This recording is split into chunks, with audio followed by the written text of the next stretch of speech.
Shalom, Bapak Ibu, Saudara-saudari yang terkasih dimanapun berada. Damai sejahtera buat kita semua dari Tuhan kita, Yesus Kristus. Seperti biasanya setiap hari kita merayakan pestanya orang-orang kudus. Hari ini hari Kamis, tanggal 24 Maret tahun 2022. Kita merayakan pestanya Santa Katarina dari Swedia, pengaku iman. Saya akan menceritakan bagaimana kisah dan perjalanan Santa Katarina ini secara singkat. Dengarkan ya, Bapak Ibu, Saudara-saudari yang terkasih. Katarina lahir di Ulvasa, Swedia pada tahun 1331. Ia adalah anak keempat Santa Brigita dari Swedia. Ketika berumur 13 tahun, ia menikah dengan Edgar van Kuyren, seorang pemuda bangsawan Jerman. Meskipun demikian, ia tetap tertarik dengan kehidupan membiara yang telah menjadi cita-citanya semenjak kecil. Pada tahun 1349, setahun sebelum Edgar suaminya meninggal dunia, Katarina pergi ke Roma untuk mengunjungi ibunya Brigita yang sudah lama berada di sana. Pertemuan dengan ibunya mengobarkan lagi panggilan hidup membiara yang dicita-citakannya. Tak kala suaminya meninggal, ia menggabungkan diri dalam perkumpulan yang didirikan ibunya untuk melaksanakan karya-karya cinta kasih. Tampaknya ia sungguh berbahagia dengan cara hidup ini. Pada tahun 1373, sepeninggal ibunya Katarina kembali ke Swedia dan berkarya di Vadstena sebagai pemimpin perkumpulan ibunya. Tahun berikutnya, ia kembali lagi ke Roma. Ia berkarya di sana selama 5 tahun sampai waktu penggelaran ibunya sebagai santa. Setelah itu, ia kembali ke Vadstena dan berkarya di sana hingga menghembuskan nafasnya pada tanggal 24 Maret tahun 1381. Ia digelari kudus pada tahun 1484 oleh Srivao Innocentius yang ke-8. Bapak Ibu, Saudara-saudari yang terkasih, begitulah cerita singkat tentang Santa Katarina yang kita rayakan pestanya pada hari ini.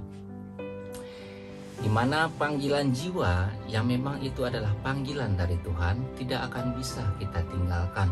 Bagaimanapun kondisi dan profesi kita pada saat ini tidak terlepas dari berapa hebatnya dan kuatnya kuasa Tuhan untuk selalu melayani Tuhan kita Yesus Kristus dalam karya-karya yang sangat mulia untuk memuliakan nama Tuhan kita Yesus Kristus. Kita sebagai umat ciptaan Tuhan yang selalu untuk ditunjuk menjadi pelaku firman, membagikan warta gembira, kabar keselamatan kepada seluruh umat manusia ciptaan Tuhan. Bapak Ibu, Saudara-saudari yang terkasih, terima kasih telah mampir untuk mendengarkan tentang cerita pestanya orang-orang kudus hari ini. Kita akan lanjut untuk membaca bacaan liturgi dan juga renungan harian Katolik.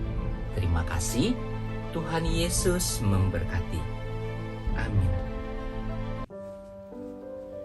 Hari ini hari Kamis, tanggal 24 Maret tahun 2022. Bacaan pertama diambil dari kitab Yeremia 7 ayat 23 sampai 28. Beginilah firman Tuhan. Inilah yang telah kuperintahkan kepada mereka. Dengarkanlah suaraku, maka aku akan menjadi Allahmu, dan kamu akan menjadi umatku. dan ikutilah seluruh jalan yang kuperintahkan kepadamu, supaya kamu berbahagia. Tetapi mereka tidak mau mendengarkan dan tidak mau memberi perhatian, melainkan mereka mengikuti rancangan-rancangan dan kedegilan hatinya yang jahat, dan mereka memperlihatkan punggungnya dan bukan mukanya.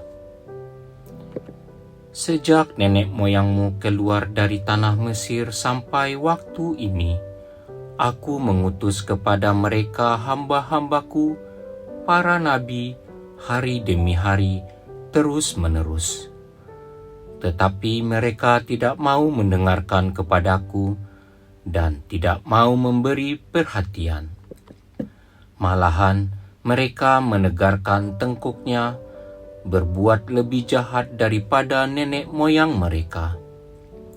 Sekalipun engkau mengatakan kepada mereka segala perkara ini, mereka tidak akan mendengarkan perkataanmu, dan sekalipun engkau berseru kepada mereka, mereka tidak akan menjawab engkau. Sebab itu, katakanlah kepada mereka, inilah bangsa yang tidak mau mendengarkan suara Tuhan, Allah mereka, dan yang tidak mau menerima pengajaran. Ketulusan mereka sudah lenyap, sudah musnah dari mulut mereka. Demikianlah sabda Tuhan. Syukur kepada Allah. Inilah Injil Tuhan kita Yesus Kristus menurut Lukas. Dimuliakanlah Tuhan. Bacaan Injil diambil dari kitab Lukas 11 ayat 14 sampai 23. Sekali peristiwa Yesus mengusir dari seseorang suatu setan yang membisukan. Ketika setan itu keluar, orang bisu itu dapat berkata-kata. Maka heranlah orang banyak. Tetapi ada di antara mereka yang berkata, ia mengusir setan dengan kuasa Beelzebul, penghulu setan. Ada pula yang meminta suatu tanda dari surga kepada Yesus untuk mencobai dia. Tetapi Yesus mengetahui pikiran mereka lalu berkata, setiap kerajaan yang terpecah-pecah pasti binasa, dan setiap rumah tangga yang terpecah-pecah pasti runtuh. Jikalau iblis itu terbagi-bagi dan melawan dirinya sendiri, bagaimanakah kerajaannya dapat bertahan? Sebab kamu berkata bahwa aku mengusir setan dengan kuasa Beelzebul. Jadi, jika aku mengusir setan dengan kuasa Beelzebul, dengan kuasa apakah pengikut-pengikutmu mengusirnya? Nah, merekalah yang akan menjadi hakimmu. Tetapi jika aku mengusir setan dengan kuasa Allah, maka sesungguhnya kerajaan Allah sudah datang kepadamu. Apabila seorang yang kuat dan bersenjata lengkap menjaga rumahnya sendiri, maka amanlah segala miliknya. Tetapi jika seorang yang lebih kuat daripadanya menyerang dan mengalahkannya, maka orang itu akan merampas perlengkapan senjata yang diandalkannya dan akan membagi-bagi rampasannya. Siapa tidak bersama aku, ia melawan aku, dan siapa tidak mengumpulkan bersama aku, ia mencerai-beraikan. Demikianlah Injil Tuhan. Terpujilah Kristus. Renungan Harian Katolik. Hari ini hari Kamis tanggal 24 Maret tahun 2022. Nama lain dari Beelzebul adalah iblis atau setan. Sebutan Belzebul ini hanya muncul di Alkitab. Alkitab Budak, Matius, Markus, dan Lukas. Selanjutnya, nama ini identik pada penguasa tertinggi dari kerajaan kegelapan. Maka Belzebul, iblis, Lucifer, dan setan adalah sinonim.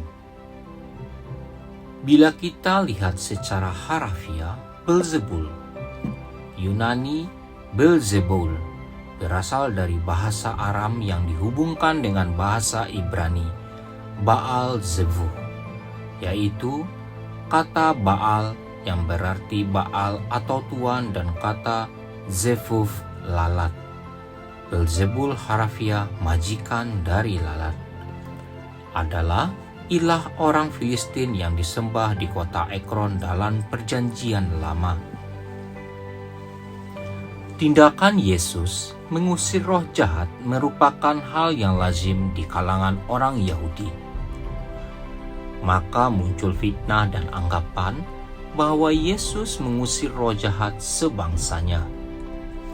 Hingga para orang yang membencinya mencoba membuat isu bahwa Yesus berkonspirasi dengan kepala setan-setan untuk mengusir setan. Kaum Farisi mengakui bahwa Yesus melakukan tindakan supranatural, namun mereka menyebut kuasa itu berasal dari Belzebul dan bukan Allah. Mereka tidak menyangkal mujizat yang dilakukan oleh Yesus, melainkan mengalihkan sumbernya pada Belzebul, penghulu setan. Yesus mengusir setan yang merasuk pada seorang yang menyebabkan orang tersebut bisu. Namun, tanggapan orang Farisi menuduh Yesus mengusir setan dengan kuasa Belzebul atau penghulu setan. Bahkan ada juga di antara mereka yang meminta tanda untuk mencobai dia. Sungguh disayangkan, karena atas kekerasan hati orang-orang Farisi dan ahli-ahli Taurat, mereka telah menutup diri terhadap keselamatan yang diberikan Allah melalui kehadiran Yesus.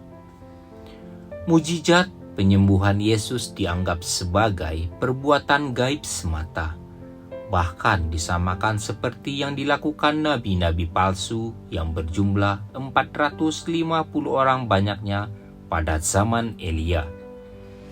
Yesus yang mengetahui tuduhan mereka berkata, "Setiap kerajaan yang terpecah-pecah pasti binasa, dan setiap rumah tangga yang terpecah-pecah pasti runtuh. Jikalau iblis itu juga terbagi-bagi dan melawan dirinya sendiri, bagaimanakah kerajaannya dapat bertahan?" Yesus membuktikan diri sebagai Mesias yang dari Allah untuk memerdekakan manusia dari belenggu dosa dan tipu daya iblis.